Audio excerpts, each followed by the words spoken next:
Numbers chapter 17.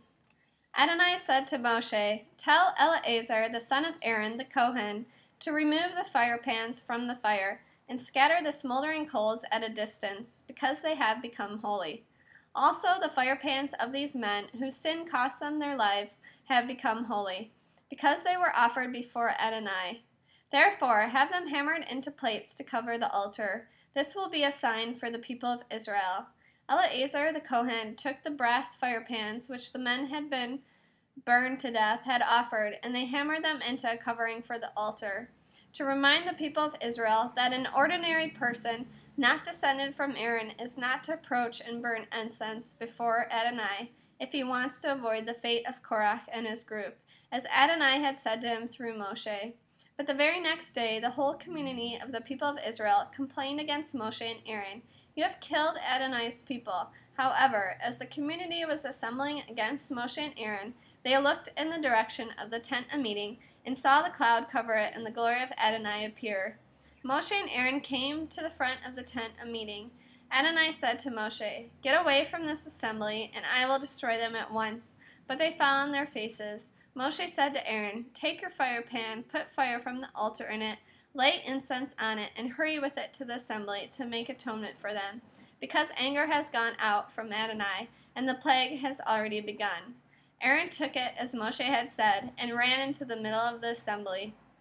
There the plague had already begun among the people, but he added the incense and made atonement for the people. He stood between the dead and the living, and the plague was stopped. Those dying from the plague numbered 14,700.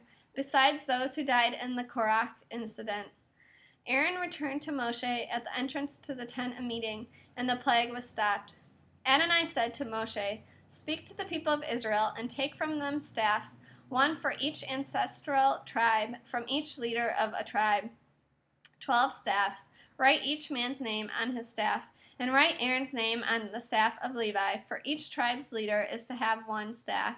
Put them in the tent of meeting in front of the testimony where I meet with you. The staff of the men I am going to choose will sprout buds. In this way I will put a stop to the complaints of the people of Israel keep making against you."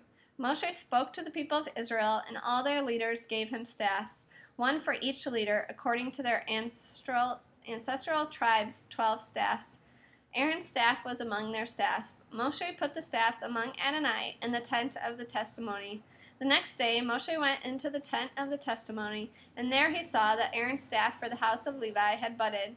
It had sprouted not only buds, but flowers and ripe almonds as well. Moshe brought out all the staffs from Adonai to all the people of Israel, and they looked, and each man took back his staff.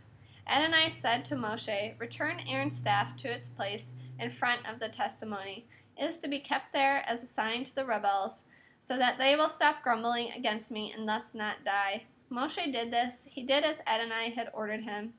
But the people of Israel said to Moshe, "Oh no, we're dead men, lost, we're all lost. Whenever anyone approaches the tabernacle of Adonai, he dies. Will we all perish?"